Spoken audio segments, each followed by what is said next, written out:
అలాగే మనం స్టార్ట్ చేయమని చేయండి. ఓం వాంగ్మే మనసి ప్రతిష్ఠిత మనో మే వాచి ప్రతిష్ఠితం ఆవిరావిర్మయేధి వేదస్య ఆణిస్థః శ్రుతం మే మా ప్రహాసీః అనేనాధీతేన హోరాత్రాన్ రితం వదిష్యామి సందధామి అనేనాధీతేన హోరాత్రాన్ సందధామి రితం వదిష్యామి సత్యం వదిష్యామి తన్మామవతు తద్వక్తారమవతు అవతు మాం అవతు వక్తారం అవతు వక్తారం. ఓం శాంతి శాంతి శాంతి. సర్వేభ్యః నమస్కారः. ఓం నమస్తే అండి అందరికి. శుభోదయం. ఎల్లప్పుడు సత్యాన్ని ఎల్లప్పుడూ పలుకుతూ గురువుని మమ్మల్ని రక్షించమని. అవునండి, అవును. ఈ శ్లోకం యొక్క అర్థం ఏంటిది? గురువుని, తర్వాత మమ్మల్ని రక్షించమని కోరుకుంటున్నాం అక్కడ కదండి. తర్వాత మనం చదువుకున్నదంతా కూడా అది ఎప్పటికీ మనతోనే ఉండాలి, దివారాత్రులు కదండి. సో అది ఎప్పుడు కూడా మనల్ని వదిలి వెళ్ళకూడదు అని చెప్పేసి భగవంతుణ్ణి వేడుకుంటున్నాం మనం. అవునా? అంటే మనం అంత బాగా చదువుకోవాలి. అవునండి, అంత బాగా అధ్యయనం చేయాలి, బాగా అర్థం చేసుకొని అవును. సో ఇక్కడ మనకి క్లాస్ 53లో డౌట్స్ చూసుకున్నాము. మళ్ళీ 54, 55, 56 కూడా డౌట్స్. తర్వాత 57, 58లో ఉన్నటువంటి నోట్స్ ఏంటి అంటే ఇదన్నమాట. ఇందులో మాహేశ్వర సూత్రాలలో 2వ సూత్రం వరకు మనం చూసాము కదా. ఐ మీన్ 2 కాదు, మాహేశ్వర సూత్రాలలో మొత్తం 4 సూత్రాలు చూసుకున్నాము. ఫస్ట్ ఏంటి? ఫస్ట్ ఏంటి? తర్వాత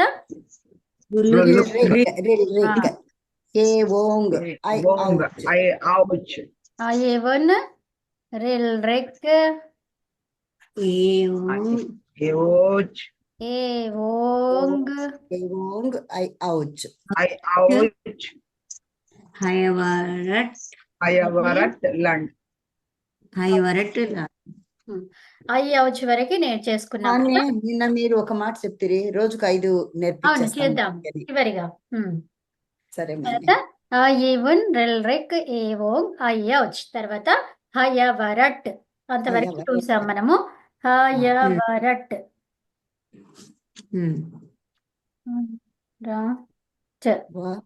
తర్వాత ఇప్పుడు ఏంటి? లణ. ఏంటి?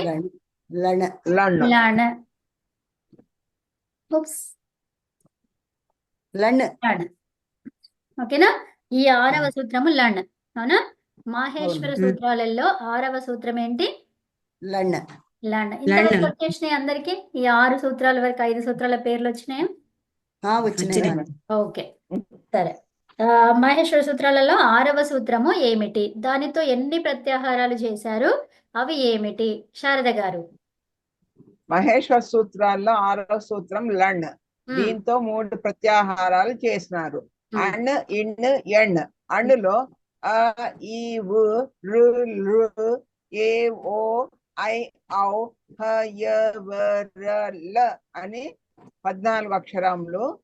ఇణ్ణులో ఈ వు రు లు ఏ ఓ ఐ ఔ హ య వ ర ల అని 13 అక్షరాలు. ఎణ్ణులో య వ ర ల అని 4 అక్షరాలు ఉన్నాయి. ఉత్తమమ్మా, ధన్యవాదాలు. నెక్స్ట్ నాకు కనిపించేది ఉమాసుందరి గారు. మీరు 6వ మాహేశ్వర సూత్రం ఉంది కదా, దాని నుంచి చేసినటువంటి అన్ప్రత్యాహారాలలో ఉండే వర్ణాలేంటి? అవి అష్టాధ్యాయంలో ఏ సూత్రంలో వచ్చింది, మరియు ఆ సూత్ర సంఖ్య ఎంత? 6వ మాహేశ్వర సూత్రం నుండి చేసిన అన్ప్రత్యాహారంలో ఉండే వర్ణములు ఏమిటి? ఇది అష్టాధ్యాయిలోని ఏ సూత్రంలో వచ్చింది, మరియు ఆ సూత్ర సంఖ్య ఎంత?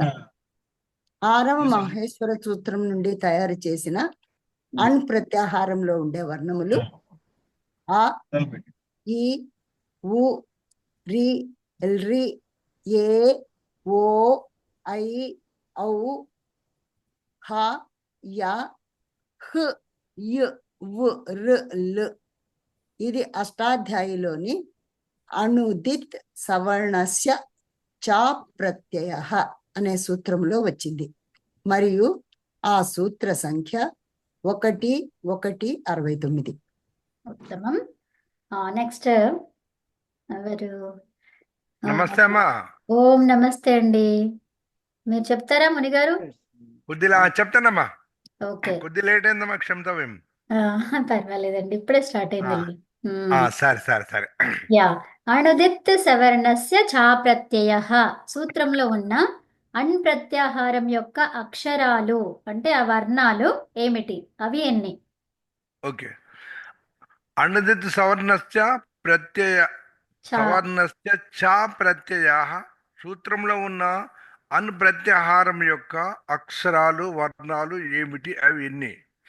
అణుదిత్ సవర్ణస్య చ ప్రత్యయ సూత్రంలో ఉన్న అన్ ప్రత్యాహారం యొక్క అక్షరాలు వర్ణాలు ఆ, ఈ, ఉ, రి, ర్లి, ఏ, ఓ, ఐ, ఔ, హ, య, వ, ర, ల.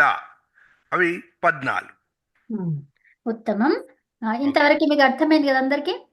అర్థమైందమ్మా. ఓకే. నెక్స్ట్ ప్రశ్న ఎవరు చెప్తారు? నాకు అల్లవేలు మంగమ్మ గారు కనిపిస్తున్నారు. అణుదిత్ సవర్ణస్య చా ప్రత్యయ 1:1:69 దీని యొక్క విభక్తి స్థానాలు మరియు సూత్రార్థం ఏమిటి? అణుదిత్ సవర్ణస్య చ ప్రత్యయ 1:1:69 సూత్రము యొక్క విభక్తి స్థానాలు, దాని సూత్రార్థమమ్మా. అణ్ ఉదిత్ ప్రథమ ఏకవచనము, సవర్ణ షష్ఠి ఏకవచనము, చ ఇక్కడ అనేది అన్న ఉదిత్ రెండు కలిపి ప్రథమ ఏకవచనం అన్నమాట. ప్రథమ ఏకవచనాలే. సవర్ణ షష్ఠి ఏకవచనము, చ అనేది అవ్యయము, అప్రత్యయ అన్నప్పుడు అది కూడా ప్రథమ ఏకవచనము. సూత్రార్థం అడిగారు కదా. సూత్రంలో ఆదేశ రూపముగా చెప్పనటువంటి అణ్ ప్రత్యాహార వర్ణము, అలాగే మరియు ఉదిత్ వర్ణము అంటే మనం నేర్చుకున్నాం కదా కూచు తూపు అని, అది వర్ణముగా లిఖించబడుతుంది. అనగా గ ఇవి సవర్ణములు, ఆ ఇవి కూడా సవర్ణములే, ఇవి కూడా సవర్ణములే. అర్థమైందా? ఇక్కడ ఏం చెప్తున్నారు? అణుదిత్ అంటే ఏంటి? అణ్ అనేది ఏంటిది? ఇక్కడ ప్రత్యాహారమా ఏంటది? అక్కడ అణ్ అనేది ప్రత్యాహారము. ప్రత్యాహారము. ఇక్కడ ఏమన్నారు? అణ్ అనేది ఆదేశ రూపంగా చెప్పనటువంటి అణ్ ప్రత్యాహార వర్ణం. అవునా? ఆదేశ రూపంగా చెప్పలేదన్నమాట. అర్థమైందా? ఆదేశంగా చెప్పలేదు. ఏమని? అణ్ అనేది అంటే అణ్ ప్రత్యాహారంలో ఉండే వర్ణాలు అంతే కదా మన్ని. ఇక్కడ అణ్ అంటే ఏంటి? అణ్ అనేది ఏం తీసుకుంటాము? ప్రథమ విభక్తి ఏకవచనం. ప్రత్యయంగా తీసుకోవద్దు. ప్రత్యయంగా ఒక ఇది నిమిషం. ప్రత్యాహారం. సో ఇది ప్రత్యాహారం. వర్ణం. అణ్ అనేది రెండు ఉన్నాయన్నమాట. ఏమేమి ఉన్నాయి? ప్రత్యాహారము ఉంది అండ్ ప్రత్యయము కూడా ఉంది. ఏముంది? అణ్ అనేది ప్రత్యయం కూడా అంతే. ఒక ప్రత్యయము కూడా ఉంది. సో కాబట్టి ఇక్కడ ఆదేశ రూపంగా చెప్పలేదు దీన్ని. అవునా? ఆదేశ రూపంగా చెప్పలేదు కాబట్టి అదేంటిది? అది ప్రత్యాహార వర్ణము. అలాగే ఉదిత్ వర్ణము. ఉదిత్ అంటే ఏమన్నాము? కూచు తూపు. అవునా? ఇక్కడైతే ఉకారము ఇత్తుగా ఉంటుంది. కాబట్టి ఉదిత్ అన్నాము. ఉత్తు ఇత్ ఏమైతుంది? ఉదిత్. ఉత్తు ఇత్ ఏంటది? ఉదిత్. ఏమైంది ఈరోజు? ఉత్ ఇత్ అన్నమాట. ఉత్ ఇత్ అయినటువంటిది అంటే ఏంటి? ఇక్కడ తకారానికి దకారంగా మారుస్తాం. ఎందుకంటే లేకపోతే ఏమైపోతుంది ఉత్తిత్ అవుతుంది. ఉత్తిత్ అంటే అవును అవును అవును ఆ, అంటే ఉత్తు ఇత్ అయినట్టు అవుతుంది. అంటే ఉత్ అనేది ఇత్ అయింది అక్కడ కాదు కదా. కాదు జస్త్వం వచ్చింది ఆ, ఉత్తు. జస్వ సంధి అవుతుంది జశ్వ మేడం. సంధి వచ్చిందనమాట. అట్లా కూడా చెప్పొచ్చు. కాకపోతే ఉదిత్ అని చెప్తాం, ఎందుకు అక్కడ ప్రవర్తిస్తున్నప్పుడు దాన్ని చేసుకోవాలన్నమాట. అర్థమైందా? ఉదిత్, అవునమ్మా ఉదిత్ అని అంటాము. ఉకారము ఇత్ అయితే దాన్ని ఉదిత్ అంటాము. ఇక్కడ కూలో ఏమవుతుంది? ఇత్ ఉకారం హూ. హూ అంటే ఏంటి? కు. హా, ఉపదేశే అజనునాసిక ఇత్. హా. సో అలాగనమాట. ఓకేనా? అవును అన్నిట్లో కూడా అంతే. ఓకే. తర్వాత అవునమ్మా. అవి సవర్ణంగా గ్రహించబడుతుంది. ఏవేమవి? అలాగే అణ్ ప్రత్యాహార వర్ణము అలాగే ఉదిత్ వర్ణాలు సవర్ణంగా గ్రహించబడుతుందని చెప్పుకున్నాము. అయితే ఉదాహరణకి అవును ఏంటిది? కవర్ క అనేది ఉంది, తర్వాత గ ఉంది. అవునా? ఈ రెండింటిని సవర్ణం అన్నాము. అగ్రి చేస్తారా మీరు? మాన్నే దీని ఎలాగా? ప్రకారం అగ్రి. ఎలాగా? ఒకటి. అది ఉచ్చారణ స్థానము మ్మ్. ఆభ్యంతర ప్రయత్నం రెండు ఒకటే అన్నమాట. కరెక్ట్. సో ఉచ్చారణ కానీ స్థానము ఆభ్యంతర ప్రయత్నాలు రెండు కూడా మనకి అక్కడ సూట్ అవుతున్నాయి కాబట్టి వాటిని సవర్ణాలు అన్నారు. తర్వాత ఆ ఉంది, ఆ ఉంది, ఈ రెండు సవర్ణాలేనా? మాన్నే సవర్ణాలే మేడం. సవర్ణాలే. ఈ సూత్రంలో మనకి తీసుకోవడం జరిగింది. తర్వాత య, య, ఇవి సవర్ణాలేనా?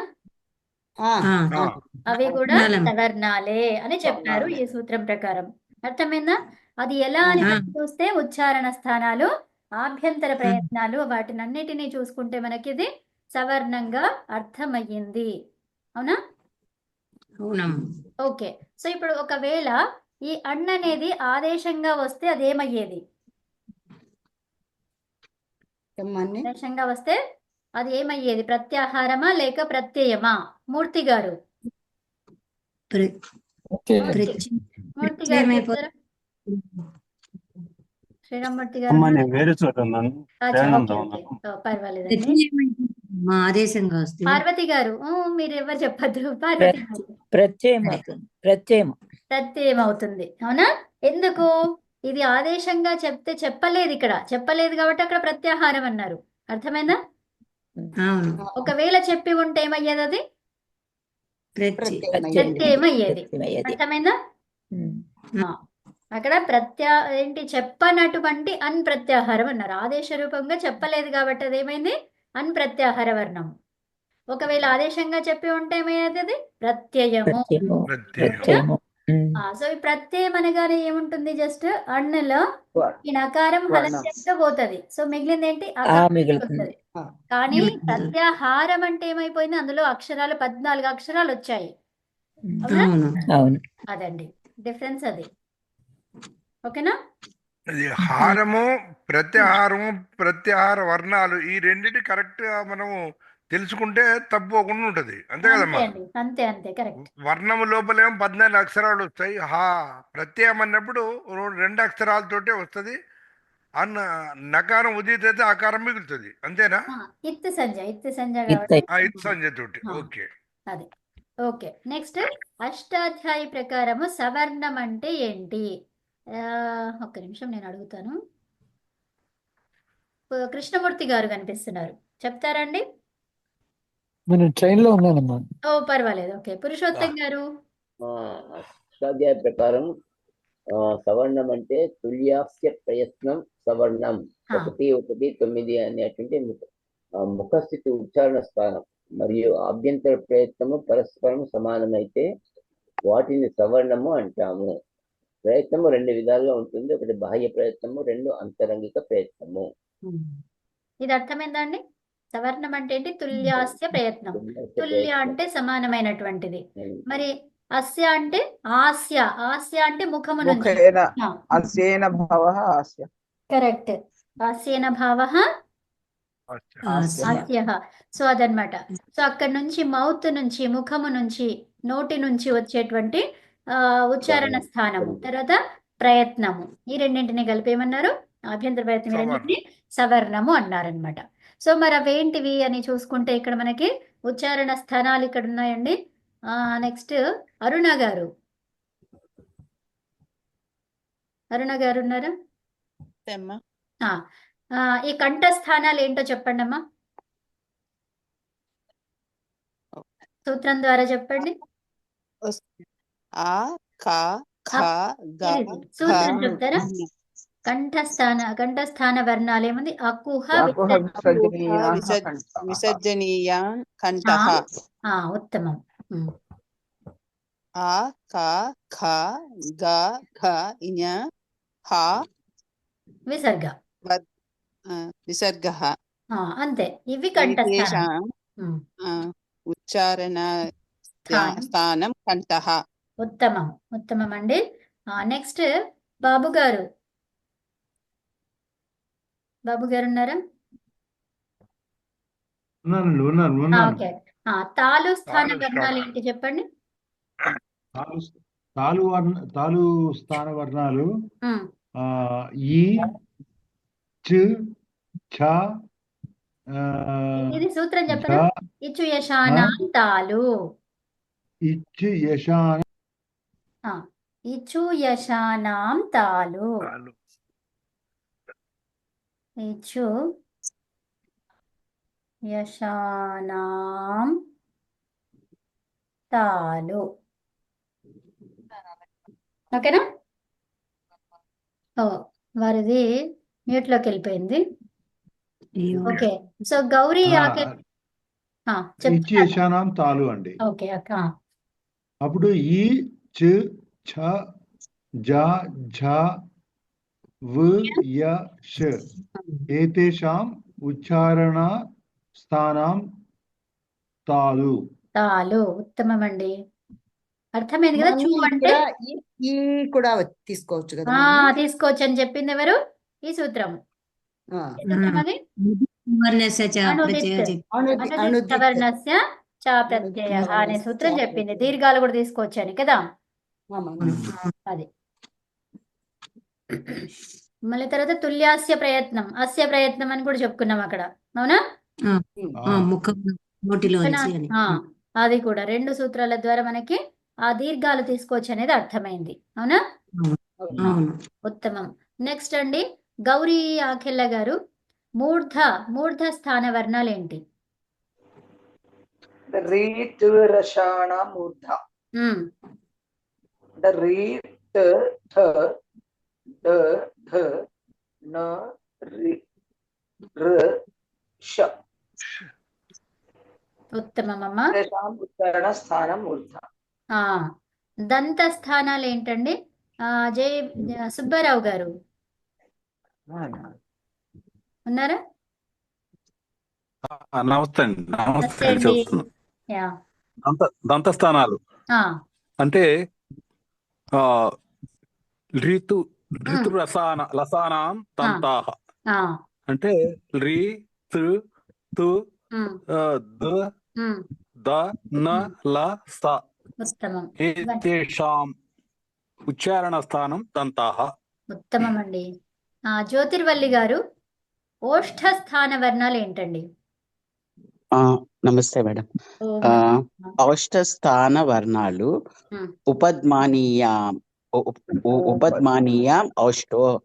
ఉ ప ఓన్లీ లిప్స్ కలుస్తాయి కాబట్టి, కదులుతాయి కాబట్టి. ఉ ప ఫ బ భ మ ఉపద్మానీయః ఏతేషాం ఉచ్చారణ స్థానం ఔష్టౌ. ఉత్తమం. ధన్యవాదాలమ్మా. నెక్స్ట్ లక్ష్మి.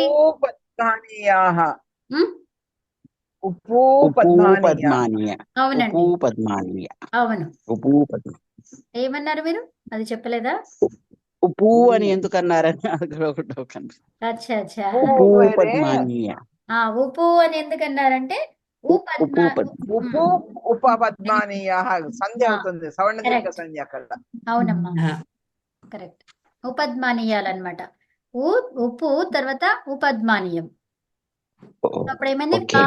ఉప్పు ఏమైపోయింది? అయిపోయింది. ఉప్పు పద్మానీయం. ఓకే. సో నెక్స్ట్ ఇక్కడ ఏం చెప్తున్నారంటే ఉప్పు అంటే తర్వాత పు అంటే పవర్గము, తర్వాత ఉపద్మానీయానం. ఉపద్మానీయాలంటే ఏంటిది? ఉపద్మానీయః. ఉపధ్మానీయం అంటే ఒక సింబల్ ఇలా ఉపధ్మానీయాలు. సింబల్ అదే ఉంటుంది కదా. హాఫ్ విసర్గ ప్లస్ కా ఆర్ ఖా. ఉపపద్మ హా. అంటే సో ఇక్కడ కక్క. ఒక్క నిమిషం ఆగండి. పా ఉంటే అది Sorry. ఉపపద్మానీయం అంటాం. విసర్గ తర్వాత పా అనే అక్షరం ఉంటే ఉపపద్మానీయానం. కాకాలుంటే అవి జివ్వము చేయాలి కదా. అవునమ్మా. జిహ్వములు. ఇది పాప పాప. ఉపద్మానీయం అంటే ఏంటిది ఇదన్నమాట. హాఫ్ విసర్గ ప. ఓకే, నెక్స్ట్ నాసికా స్థాన వర్ణాలు సవర్ణ సంజకాలు కావన్నమాట ఇవి. సో నాసికా స్థాన వర్ణాలు ఎవరు చెప్తున్నారు? జ్యోతి సాయి లక్ష్మీ సాయి గారు.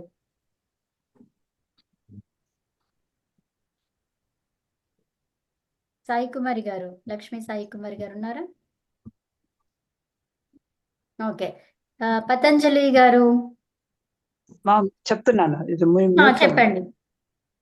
నాసిక స్థాన వర్ణాలు ఇవేంటి? యమంగణనం, యమంగణనానాం నాసికా చ యమంగణన ఏతేషాం ఉచ్చారణ స్థానం నాసికా అపి అస్తి పరంతు ఏతత్ ముఖస్థితం ఉచ్చారణ స్థానం నాస్తి. परन्तु एतत् मुखस्थितम् उच्चारणस्थानं नास्ति अतः सवर्णसंज्ञार्थम् अस्य चर्चा न क्रियते. అర్థమైందా? వినండి, ఇవేంటివి? ఇవి పంచమాక్షరాలన్నీ కూడా అమ్మ చెప్తున్నారా? చెప్పండి. చెప్పండి. ఇవి పంచమాక్షరాలు. ఇవి వీటికి ఉచ్చారణ స్థానం నాసికతోటి ఉంటాయి. కరెక్ట్. కానీ దేని నుంచి లేవు? ఏతత్ ముఖస్థితం ఉచ్చారణ స్థానం నాస్తి. కేవలం ముఖంలోంచి రావు, ఇవి నాసికతో కూడా ఉంటాయి అన్నమాట. నాసికతోనే వస్తాయి. యాక్చువల్ గా వీటిని నాసికనే అంటారనమాట. ఏంటివి? నాసికా స్థాన వర్ణాలు. అందుకే వీటిని ఏమన్నారు? అంతే. అంతే. నాసికా స్థానం. ఇవి సవర్ణాలు కాదు, సవర్ణ సంజకాలు కావు. ఎందుకంటే ఇవి ముఖస్థితం కాదు. ముఖం అంటే ఏంటి? మౌత్ నుంచి రావాలి. ఇవి మౌత్ నుంచి రావు, జస్ట్ ముక్కు నుంచే వస్తాయి అన్నమాట. అలా వస్తుంది అనమాట. సో అట్లా చదవాలి వీటిని. ముఖం అంటే నాసిక నుంచే రావాలి. అది ఉచ్చారణ స్థానం ఏంటిది? నాసిక.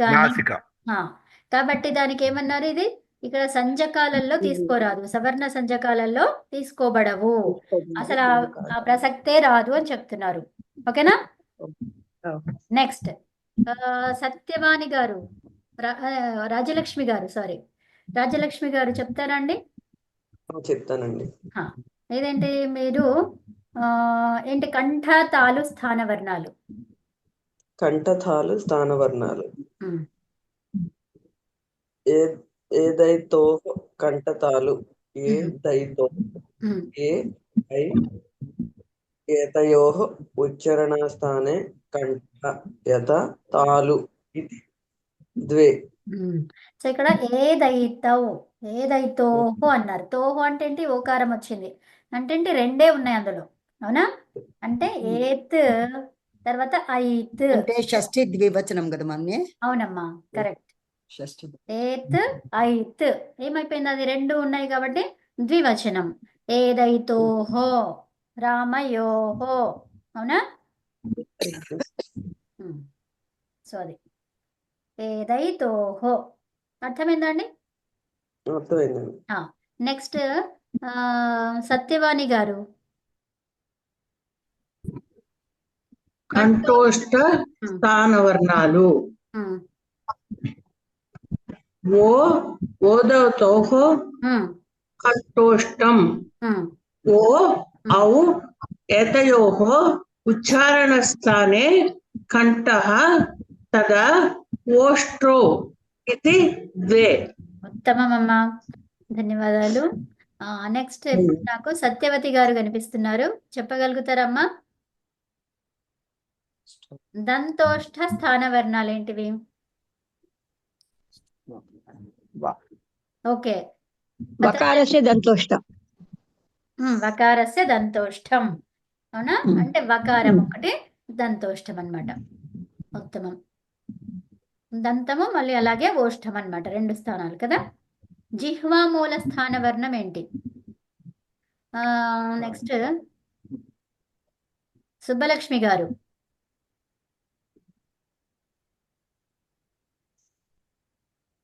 ఉన్నారా లేరా? ఓకే. స్వాతి వెంకట్ గారు.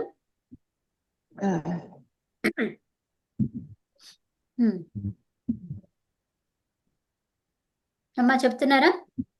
లేరా వారు కూడా? ఓకే. ఉమా మల్లాది గారు. క అండి. అంటే విసర్గని కా తర్వాత విసర్గ వస్తే ఖ అంటాం కదా, అది ఆ ఖ. సో దట్ జిహ్వామూలీయ జిహ్వామూలీయ జిహ్వామూలం, దాని ఆ వర్ణం ఖ. అనేది రెండు వస్తాయి కదా మేడం, కా ఖ రెండు వస్తాయి కదా. అవును. సో ఖ అనేది మనం తీసుకున్నాము. ఇంకోటి ఖ కూడా వస్తుందా? వస్తాయి కదా, అంటే విసర్గ తర్వాత కూడా వస్తుంది. ఇంకేమొస్తుంది? కక్క రెండే వస్తాయి కదా. కావి రెండు వస్తాయి అనమాట. క. అది ఇంకా జిహ్వామూలీయం కాకుండా కంఠం నుంచి కూడా వస్తుందా ఖ అన్నప్పుడు?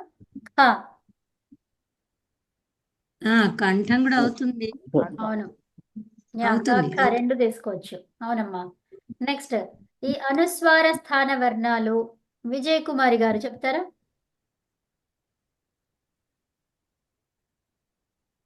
విజయ్ కుమారి గారు ఉన్నారా? ఓకే. నెక్స్ట్ ఇప్పుడు మళ్ళీ ఫస్ట్ నుంచి వస్తున్నారు. ఎవరు? ఓ, ఇంతమంది ఉన్నారా? నేను వాళ్ళని యాక్సెప్ట్ చేయలేదు. అయ్యో. ఓకే. 23 మంది ఉన్నారమ్మా. అదే అదేంటి మనకి ఇప్పుడు శారద గారు మీరే అనుస్వార స్థాన వర్ణాలు ఏంటమ్మా? స్థాన వర్ణాలు నాసికా అనుస్వారస్య ఉచ్చారణ స్థానం నాసికా ఇతి. ఏతదపి ఉపస్థితం ఉచ్చారణ స్థానం నాస్తి. అతః సవర్ణ సంజ్ఞార్థం అస్య అపి చర్చ నా క్రియతే. ఉత్తమం. అది ముఖ స్థానం ఉచ్చారణం ముఖంలో లేదు, ఓన్లీ నాసికలో ఉంది కనుక ఇది చర్చ ఇక్కడ చర్చించదగిన విషయం కాదు. అదే ఉత్తమం అమ్మ. నెక్స్ట్ ఇది ఉమాసుందరి గారు. స్పృష్టం, ఈషత్ స్పృష్టం, వివృతం, సంవృతం ఇవి ఉన్నాయి. దాంట్లో మీరు స్పృష్టం గురించి చెప్పండి. ఇది స్పృష్టం. సంవృతః, స్పృష్టం, ఈషత్ స్పృష్టం, వివృతం, సంవృతః. స్పృష్ట ప్రయత్నం స్పర్శల యొక్క అన్ని వర్గీయ వ్యంజనాలు ఆభ్యంతర ప్రయత్నం స్పృష్టగా తీసుకోబడుతుంది. అంటే స్పృష్ట అంటే ఏంటి మన్నే? స్పృష్ట ప్రయత్నం అంటే క ఖ ఇలా వస్తున్నాయి కదా. అంటే అవి కంఠం నుంచి కూడా వస్తున్నాయి కదా మన్నే? అవును. సో ఇప్పుడు అవన్నీ అంటే ఇక్కడ స్పృష్ట అంటే మీనింగ్ ఏంటి? ఇప్పుడు ఇవి చూడండి, కవర్గం ఎట్లా వస్తుంది? కంఠములే కదా మన్నే? కవర్గం అంతా కూడా అంటే నోట్లో నుంచి నోట్లోంచి బయటకు వస్తున్నాయి కదా కదా. కంఠమేనా? ఇప్పుడు కా చూడండి, పైనకి మనం చూసుకున్నాం కదా. కవర్గం అంటే ఎక్కడ వచ్చింది? కవర్గము కంఠములు. అవునా? కుహ, అకుహ విసర్జన్యానం కంఠః అంటే అది కంఠము. అన్నిటి నుంచి వస్తున్నాయి అన్నమాట. ఓకే, కంఠము, తాలు, ఓష్ఠము, మూర్ధన్యము అన్ని వస్తున్నాయి. స్పృష్ట అంటే అన్నిటి నుంచి. కాబట్టి 25 వర్గీయ అక్షరాలు అంటే 5 వర్గాలు 25 అక్షరాలు. అంటే వీటి అన్నిటి యొక్క అభ్యంతర ప్రయత్నం అంటే అన్ని నోట్లో నుంచి బయటకు వస్తున్నాయి. అంతే. ఏంటి అంతస్తాలు ఊష్మానాలు వదిలేసి మిగతా అన్ని అన్నమాట. మిగతా అన్ని స్థానాలు స్పృష్ట అంటాం అన్నమాట. స్పృష్ట ప్రయత్నం అంటాం. అంటే స్పృష్ట ప్రయత్నం, స్పృష్ట అని అన్నాం కదా. స్పృష్ట అది స్పృష్ట ప్రయత్నం అని అంటాం అన్నమాట. అర్థమైందా? అంటే నోట్లో నుంచి బయటకు వెళ్ళిపోతున్నాయి అనేసి, అంతే కదా. అంతే. సో ఈషత్ స్పృష్ట అంటే స్పృష్ట ప్రయత్నం అంటే మీనింగ్ ఏంటి? స్పృష్ట ప్రయత్నం అంటే మనం కొంచెం ముట్టుకుని బయటకు వస్తుందని అనుకోవచ్చా మేడం? అలా టచ్ అయ్యి ఇలా బయటకు రావటం అలా అనుకోవచ్చా మేడం? అలా అంతే, అన్ని స్థానాలను టచ్ అవుతుంది అది కదా. టచ్ చేసి బయటకు అంటే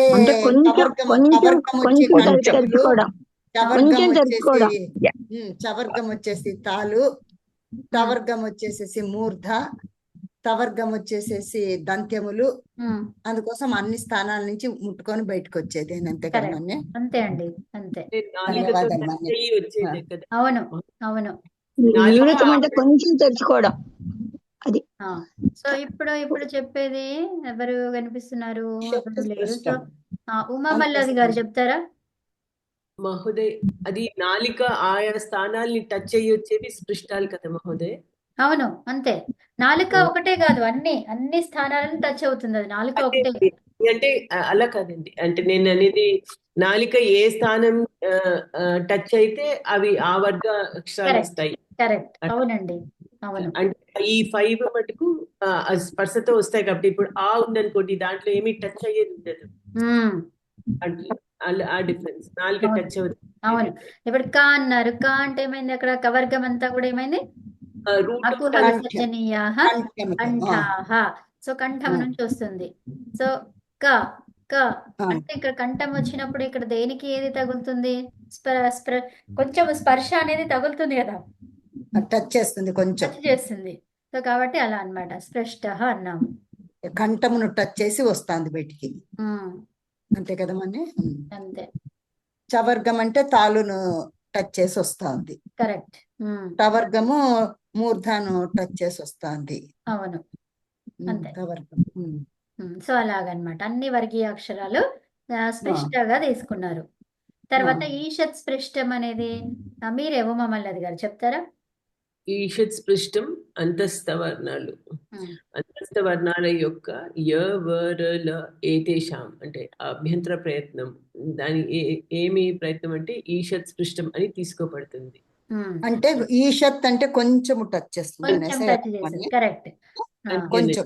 అవునమ్మా, కొంచెం చేసేది ఈషత్ అని అంటాము. యవరల ఇవి అంతస్తాలు కొంచెంగానే. ఎందుకంటే దీనికి య అన్నప్పుడు ఏంటి, ఇట్లా మనం మొత్తం కంప్లీట్ గా దానికి అచ్చు జోడించలేదు కాబట్టి అది ఏమైంది, అది కొంచెంగానే అది తగులుతుంది మనకి కదా.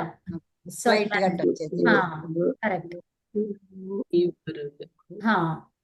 అర్థమైందండి అది?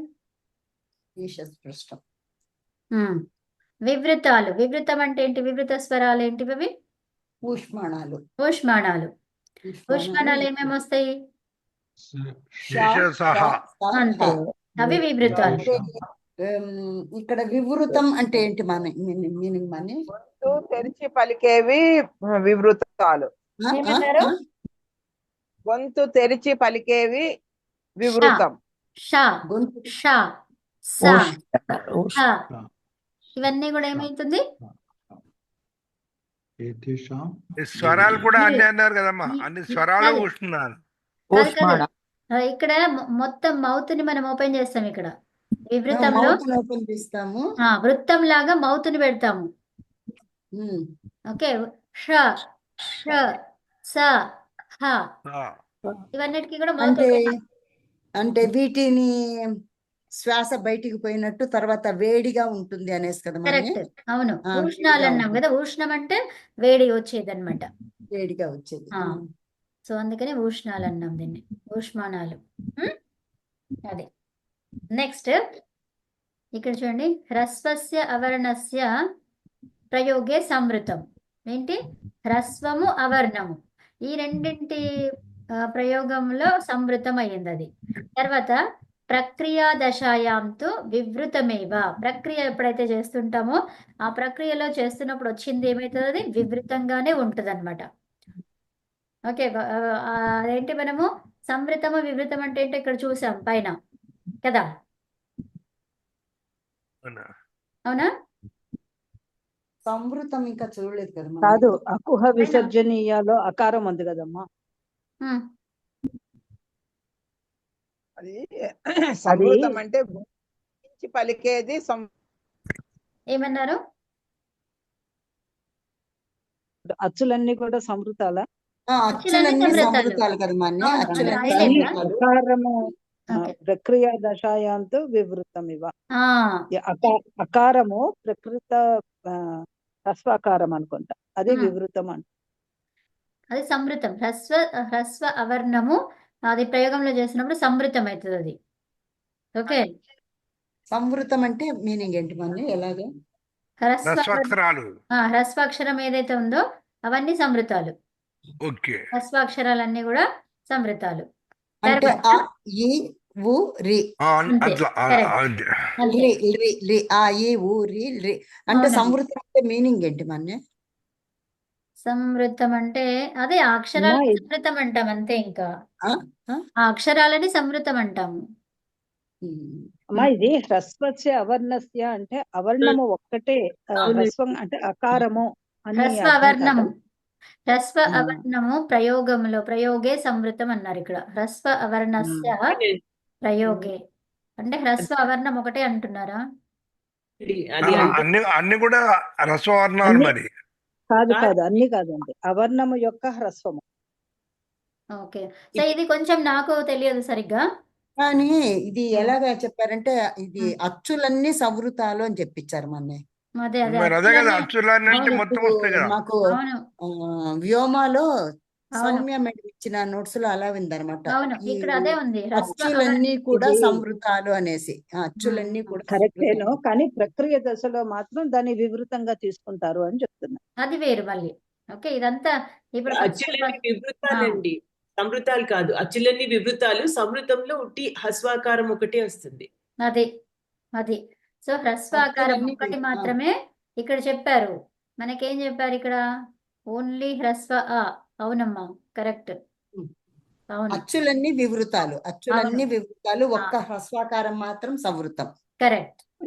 ఇది దీన్ని కొంచెం కిందకి చదవండి, ఇది పూర్తిగా అక్కడే ఉంది. అదే. సో ఫస్ట్ ఇది చూడండి, ఇంతవరకు ఆగకండి, కంప్లీట్ గా మొత్తం చదివినాక మనం వద్దాం మళ్ళీ పైకి. ప్రక్రియా దశాయాం తు వివృతమేవ హ్రస్వ అకారః ప్రయోగః ఇత్యుక్తే ఏమన్నారు? భాషాయాం సంవృతః స్వీక్రియతే పరంతు ప్రక్రియాయాం ఇత్యుక్తే సూత్రానాం ప్రయోగ సమయే సహ వివృతః అస్తి ఇత్యేవ మన్యతే. అర్థమైందా?